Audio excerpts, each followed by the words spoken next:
नमस्कार दोस्तों, एक बार फिर से आप सभी का स्वागत है मेरे नए exam channel learn to grow में। जैसा कि मैंने आपको पहले ही कहा था, मैं डीआरडीओ के लिए एक सीरीज़ लेके आने वाला हूं। तो चलिए गाइस, आने वाले टाइम में एग्ज़ाम स्टार्ट हो चुके हैं डीआरडीओ के, और आई होप ये सीरीज़ मेरी बहुत फ़ायदेमंद रहेगी जो कंप्यूटर का एग्ज़ाम देने जाने वाले हैं डीआरडीओ का, कोपा से रिलेटेड। तो चलिए गाइस, बिना विलम्ब करे हुए सीरीज़ की स्टार्टिंग करते हैं। ना ज़्यादा आपका टाइम लूँगा और ना ही मेरे पास ज़्यादा टाइम है। तो चलिए गाइस, स्टार्ट करते हैं आज की सीरीज हम हमारी। तो गाइस, पहला प्रश्न है हमारा, ऑपरेटिंग प्रबंधन करता है।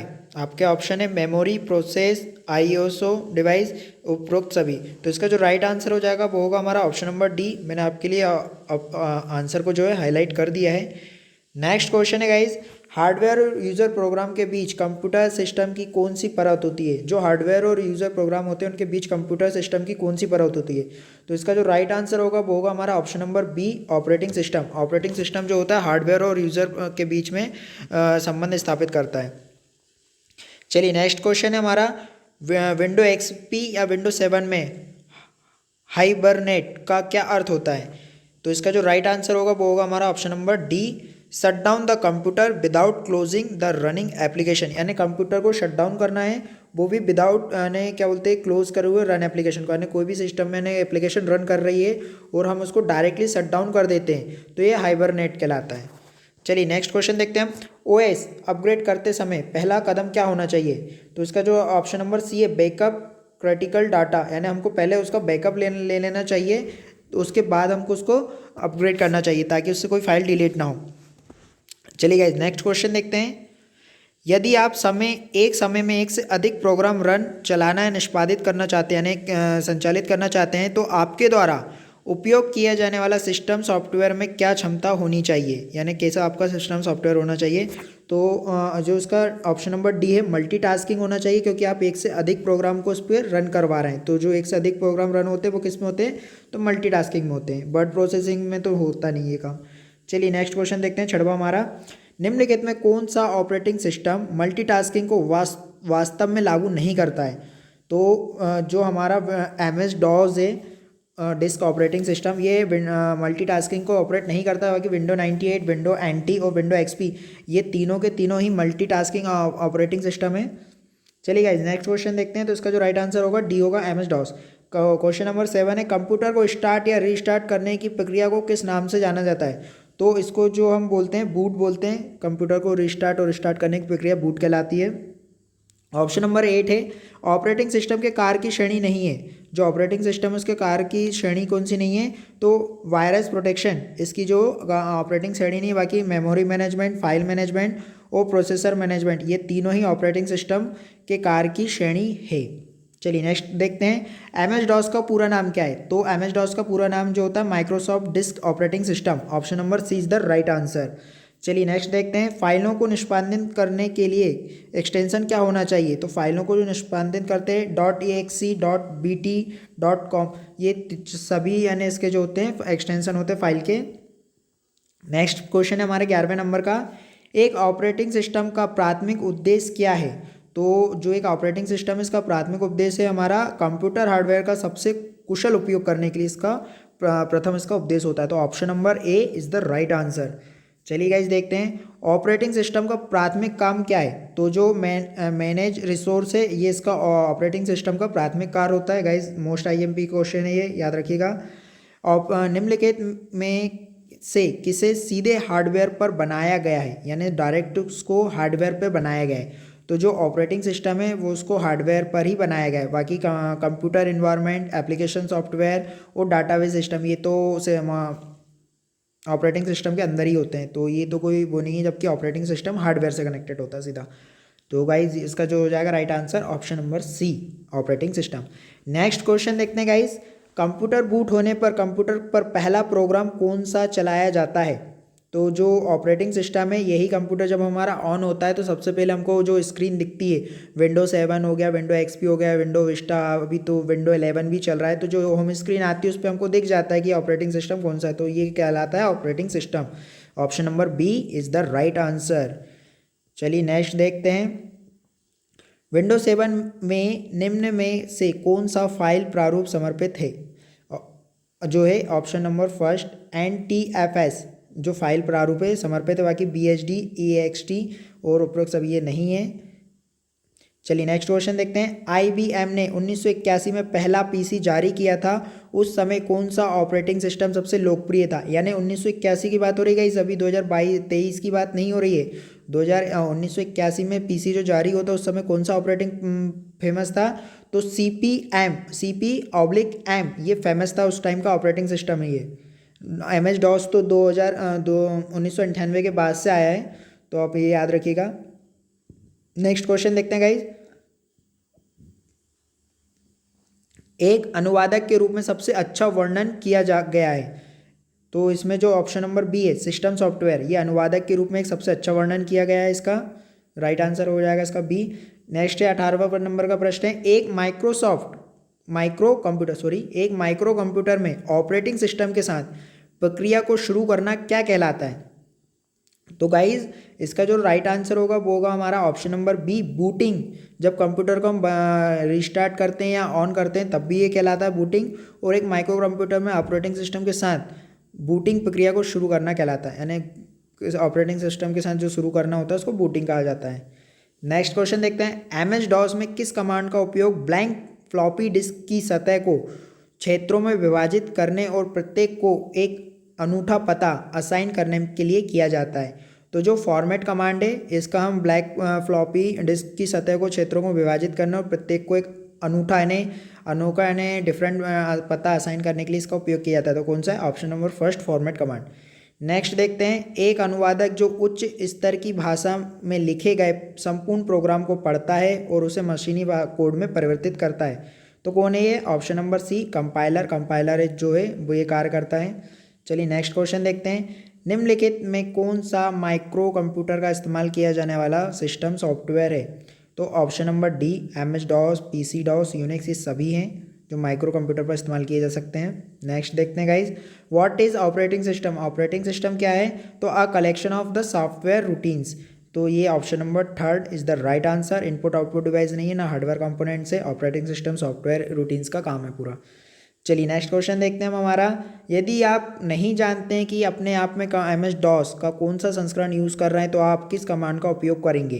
तो गाइज वर्जन VER कमांड का हम यूज़ करके टाइप करके हम पता कर सकते हैं कि हम MS-DOS का कौन सा संस्करण यूज़ कर रहे हैं। चलिए गाइज नेक्स्ट देखते हैं हम।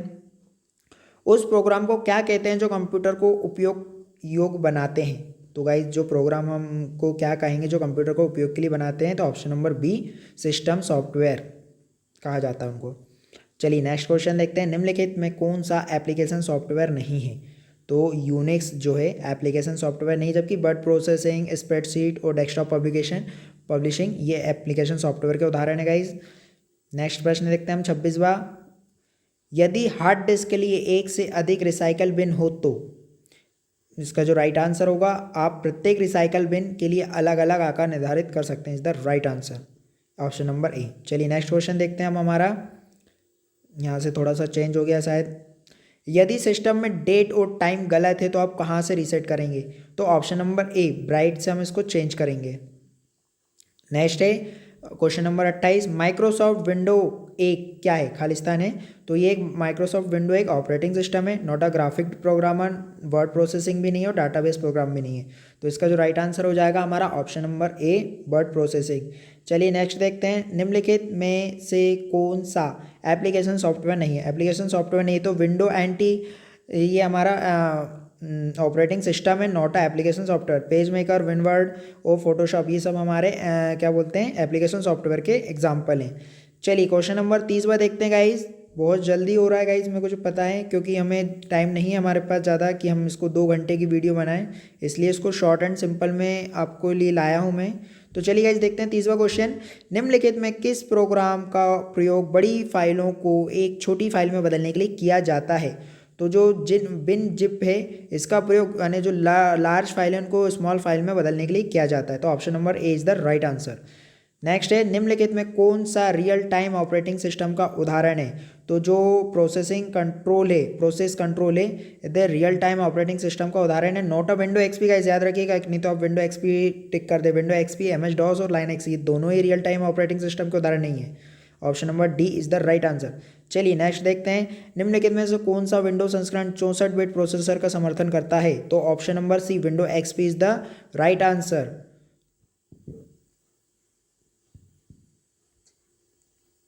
नेक्स्ट क्वेश्चन है, कंप्यूटर बूट होने और GUI graphic user interface load करने के बाद कौन सा प्रोग्राम चलता है? तो ऑप्शन नंबर डी ऑथेंटिकेशन, यानी जो उसकी पहचान को वो परिपक्व करता है कि ये जेन्युइन है कि नहीं, तो ये option number D is the right answer.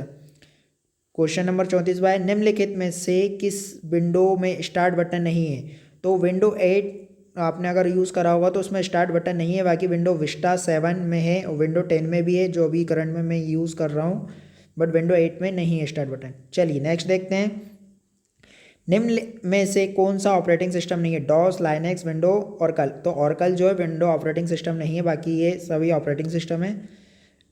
36वां question है, लाइनेक्स एक खालिस्तान ऑपरेटिंग सिस्टम है, तो ये क्या है? ओपन सोर्स ऑपरेटिंग सिस्टम है। नेक्स्ट क्वेश्चन है, आप किस ऑपरेटिंग सिस्टम को सबसे छोटा फाइल नाम दे सकते हैं? तो डॉस को हम सबसे छोटा नाम दे सकते हैं। नेक्स्ट है, ऑपरेटिंग सिस्टम की सेवाओं तक पहुंचने के लिए कौन सा इंटरफेस प्रदान किया जाता है? तो option number first system calls को हम इंटरफेस नाम प्रदान करते हैं, तो option number A is the right answer. 39वां क्वेश्चन है, निम्नलिखित में कौन सा कथन सत्य नहीं है? तो ऑप्शन नंबर सी कर्नल विभिन्न मॉड्यूल्स से बना होता है जो ऑपरेटिंग सिस्टम चलाने में लोड नहीं किया जा सकता। ये रॉन्ग आंसर है, जबकि ये राइट आंसर है। बाकी ये चारों जो ऑप्शन आपको दिए हैं चारों राइट आंसर है। फर्स्ट आंसर जो था, कर्नल एक प्रोग्राम है जो ऑपरेटिंग सिस्टम के केंद्रीय कोर का गठन करता है क्योंकि ये केंद्र में स्थित होता है। सेकंड जो था, बूटिंग के दौरान ने जो मेमोरी लोड करने के लिए कर्नल ऑपरेटिंग सिस्टम का पहला हिस्सा है, बिल्कुल राइट था ये भी। और ये अभी थर्ड तो मैंने आपको पढ़ के बता ही दिया। क्वेश्चन फोर्थ जो था, कर्नल पूरे कंप्यूटर शस्त्र के दौरान इसमें यानी मेमोरी बनी रहती है, तो ये भी इसका राइट आंसर है। चलिए गाइस 40वां हम क्वेश्चन देखते हैं, ये आखिरी है ऑपरेटिंग सिस्टम का। तो ऑपरेटिंग सिस्टम द्वारा निम्न में से कौन सी त्रुटि को संभाला जाएगा? तो option number D is the right answer. बिजली की विफलता, प्रिंटर में कागज़ की कमी, नेटवर्क में कनेक्शन की विफलता। तो ये प्रोक्त सभी हैं गाइज, तो इसका जो राइट आंसर होगा ऑप्शन नंबर डी होगा। गाइज मैंने ये लोकल नहीं रखा है कि शॉर्टकट की का बताइए कि कंट्रोल एक्स और कंट्रोल डी और कंट्रोल पी से क्या होता है, ये आपको भी पता है कि इनसे शॉर्टकट की से क्या क्या उपयोग होता है। तो गाइज मैं आपसे उम्मीद करता हूँ कि आप इनके आंसर खुद ही से निकाल लेंगे। चलिए गाइज MS वर्ड के हम क्वेश्चन आंसर देख लेते हैं कि इनमें से क्या पूछा जा सकता है। तो निम्नलिखित में से कौन सा एक वर्ड प्रोसेसिंग सॉफ्टवेयर है? तो इसका जो राइट आंसर होगा MS word is the right answer. MS word इसका राइट आंसर है। और गाइज अगर इसका मेरा एक और वीडियो मैं इससे पहले अपलोड कर चुका हूँ, MS वर्ड और एक्सेल का और पावर पॉइंट का, तीनों के अलग अलग वीडियो, उसमें आपको पूरी जानकारी दे दी गई है कि किस की से कौन सा बनता है, और आई होप वो आपको हेल्पफुल देगा जो आपके आने वाले एग्जाम होंगे। तो चलिए गाइज, तो यहाँ पे हम आगे डिस्कस करते हैं। तो पहला क्वेश्चन था, इनमें से कौन सा एक वर्ड प्रोसेसिंग सॉफ्टवेयर है? तो MS word is the right answer, option number A. Question number second है, सबस्क्रिप्ट एक का एक उदाहरण है? तो ऑप्शन नंबर बी X2 नीचे की साइड में लिखा है जो सेकंड नंबर का option is the right answer. Question number third है, हाइपरलिंक इंसर्ट करवाने की शॉर्टकट की क्या है? तो Ctrl+K is the right answer. Question number fourth है, वर्ड रैप का अर्थ क्या है? गाइज ये लास्ट टाइम TO के एग्जाम में पूछा गया था, वर्ड रैप का क्या अर्थ है? तो इसका जो है टेक्स्ट का स्वतः अगली लाइन में पहुंचना is the right answer. Cut copy paste को क्रमशः शॉर्टकट की क्या है? तो कट की Ctrl+X, कॉपी की Ctrl+C और पेस्ट की Ctrl+V। Option number A is the right answer. और Ctrl+K is the hyperlink insert करने की है, याद रखिए। Ctrl+Go टू के लिए Ctrl+G, और फाइंड करने के लिए Ctrl+F, और रिप्लेस करने के लिए Ctrl+H, और Ctrl+M के लिए हम न्यू पावर पॉइंट में स्लाइड खोलते हैं। तो जब कोई यूज़र खालिस्तान पर माउस ले जाता है तो हैंड के आकार का हो जाता है, तो hyperlink is the right answer, option number first. Second question है हमारा, फुट नोट्स एंड नोट्स का उपयोग खालिस्तान के लिए किया जाता है? तो गाइज इसका जो है रेफरेंस के लिए किया जाता है हमारा, option number A is the right answer. Question number 8 है, अपने टेक्स्ट को इंडेंट देने के लिए आप खालिस्तान टैब का पैराग्राफ ग्रुप में डिक्रीज इंडेंट और इंक्रीज इंडेंट का उपयोग करते हैं? तो इसका जो राइट आंसर होगा वो होगा हमारा होम। हम जब होम टैब खोलेंगे तो हमको पैराग्राफ ग्रुप में डिक्रीज इंडेंट और इंक्रीज इंडेंट का यूज़ मिल जाएगा, उपयोग मिल जाएगा। चलिए नेक्स्ट क्वेश्चन देखते हैं हम।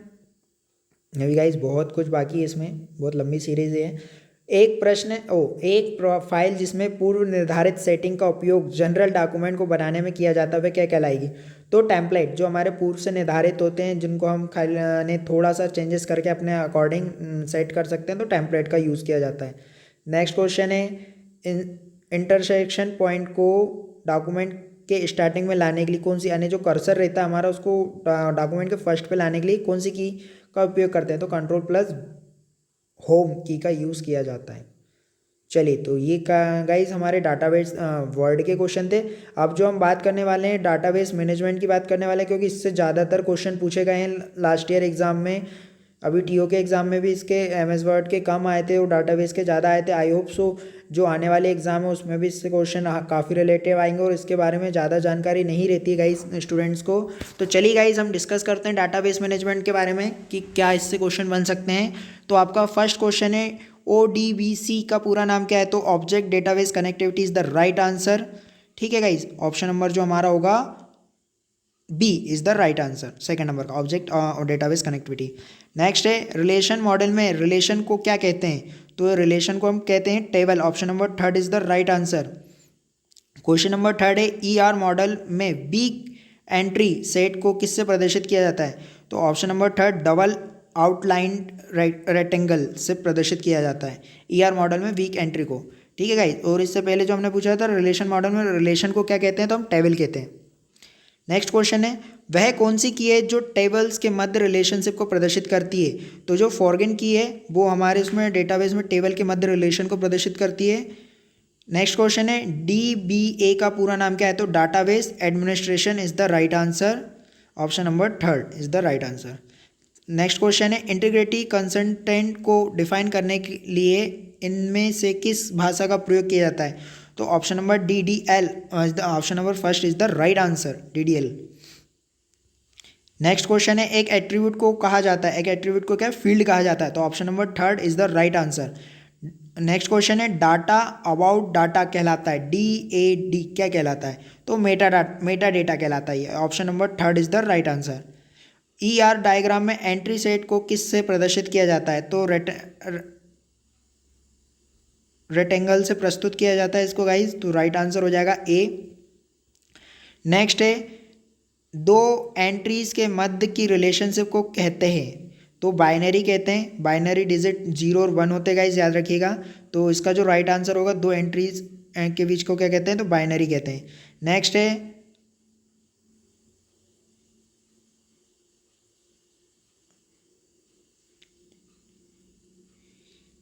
हियरेंटिकल मॉडल में रिकॉर्ड को व्यवस्थित किया जाता है। तो गाइस, जो मॉडल में रिकॉर्ड को व्यवस्थित किया जाता है वो क्या है? तो ट्री की तरह इसको व्यवस्थित किया जाता है। नेक्स्ट क्वेश्चन है, सब स्कीमा क्या प्रदर्शित करती है? तो एक्सटर्नल व्यू को प्रदर्शित करती है, right answer is second, external view. चलिए नेक्स्ट देखते हैं, टेबल में रिकॉर्ड को डालने के लिए किस कमांड का प्रयोग किया जाता है?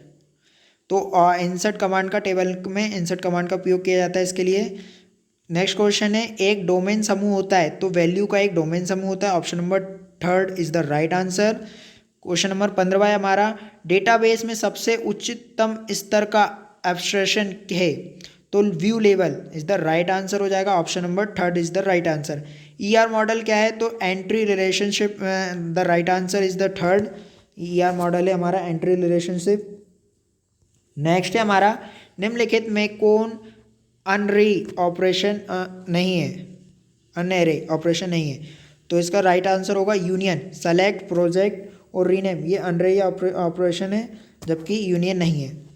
क्वेश्चन 18 है, 3 एंट्री सेट के मध्य रिलेशनशिप को क्या कहते हैं? तो ट्री एंट्री कहते हैं, यानी 3 होगा तो 3 एंट्री हो जाएगी, 4 होगा तो 4 एंट्री हो जाएगी, ऐसा काम हो रहा है। चलिए नेक्स्ट देखते हैं, ग्रांट एंड रिवोक स्टेटमेंट है, तो DCL है, ये दोनों जो है DCL है। नेक्स्ट है हमारा, निम्नलिखित में कौन सी एक सीमा नहीं है? तो जो क्रिटिकल है, क्रिटिकल स्कीमा, ये हमारी एक सीमा नहीं है, बाकी डेटाबेस स्कीमा, फिजिकल स्कीमा और लॉजिकल स्कीमा, यानी ये 3 प्रकार की होती हैं गाइस, याद रखिएगा आप। क्वेश्चन नंबर 21 है, DFD का पूरा नाम क्या है? Data flow diagram, option number first is the right answer. Next है एक्सक्यूएल का पूरा नाम क्या है हमारा, तो स्ट्रक्चर क्वेरी लैंग्वेज इसका राइट आंसर है ऑप्शन नंबर थर्ड। DBMS में एब्स्ट्रैक्शन के स्तर क्या होते हैं, तो ये 3 प्रकार के स्तर होते हैं इसके। नेक्स्ट क्वेश्चन है गाइज, नॉर्मलाइजेशन को किसने विकसित किया है, तो आपके ऑप्शन थे, एक ऑप्शन इधर चला गया है गाइज, तो इसका जो राइट आंसर है EF कोडेट ने इसको करा है, तो option number second is the right answer. चलिए गाइज, तो अब जो आ गए हमारे इंटरनेट के क्वेश्चन आ गए हैं थोड़े से, तो इसको हम और डिस्कस कर लेते हैं कि क्या है। आई होप सो ये जो 24 क्वेश्चन थे आपको हेल्पफुल होंगे डाटाबेस मैनेजमेंट के लिए। नेक्स्ट है वेब पेज का एक वर्ड जिसे क्लिक करने पर दूसरा डॉक्यूमेंट खुलता है उसे क्या कहते हैं, तो इसको हम हाइपरलिंक कहते हैं, option number B is the right answer. Internet banking का क्या अर्थ है, तो बैंक इंटरनेट के जरिए banking is the right answer, option number C. ठीक है, क्वेश्चन नंबर थर्ड है निम्नलिखित में से कनेक्टिविटी का उदाहरण कौन सा है, तो internet is the right answer, option number ए इसका राइट आंसर हो जाएगा गाइज। क्वेश्चन नंबर फोर्थ है ईमेल भेजते समय खालिस्तान की लाइन संदेश को विषय वस्तु के बारे में बता देती है, तो क्या बताती है, तो सब्जेक्ट जो है हमको इसकी जानकारी देता है, तो option number B is the right answer हो जाएगा गाइज हमारा। चलिए नेक्स्ट देखते हैं हम, हमारा 5वां क्वेश्चन है हमारा, ऐसे डिवाइस जिनका प्रयोग कम्युनिकेशन फाइल पर डाटा ट्रांसमिट करने के लिए किया जाता है उनको क्या कहा जाता है गाइज हमारा, तो मॉडेम कहा जाता है। इसका टेलीफोन लाइन के उसमें होता है मॉडेम का पूरा नाम मॉड्यूलेटर डिमॉड्यूलेटर होता है गाइज। नेक्स्ट है निम्नलिखित में कौन सा पद केवल नेटवर्क का कनेक्शन है जिसे साथ जोड़ा जा सकता है, तो इंटरनेट है, इंटरनेट को केवल नेटवर्क का कनेक्शन या नेटवर्क को कनेक्टर नेटवर्क भी कहा जाता है इंटरनेट को। चलिए गाइज नेक्स्ट देखते हैं, ऑन सॉलिसिटेड ईमेल को क्या कहते हैं गाइज, बहुत अच्छा क्वेश्चन है गाइज, मैं भी पहली बार पढ़ रहा हूँ इसको, तो इसको स्कैम कहते हैं हम, option number E is the right answer. 8वां क्वेश्चन है हमारा, खालिस्तान का प्रयोग करते हुए वेब पेज का कोड लिखा जाता है, तो हाइपर टेक्स्ट मार्कअप लैंग्वेज में इसका वेब कोड लिखा जाता है, तो option number D is the right answer. Question number 9 है, छोटे एप्लीकेशन प्रोग्राम जो वेब पेज पर चलते हैं और ये सुनिश्चित करते हैं कि फॉर्म ठीक से पूरा हो गया है या एडमिनिस्ट्रेशन प्रोवाइड करते हैं उन्हें क्या कहते हैं हम, तो इसको फ्लैश कहा जाता है, option number A is the right answer. तो गाइज आज का लास्ट हमारा क्वेश्चन है, जो एक पॉइंटर खालिस्तान पर पोजीशन किया जाता है तब इसका आकार हाथ जैसा होता है, तो गाइज इसका जो राइट आंसर होगा वो होगा हमारा हाइपरलिंक, जब हम उसको क्लिक करते हैं तो एक छोटा सा आकार हो जाता है, is the right answer is option number B. तो गाइज आज तक के लिए इतना ही था, तो guys thanks for watching and please subscribe and press the bell icon for new notification and best of luck for exam guys, फिर आपसे मुलाकात होगी गाइज।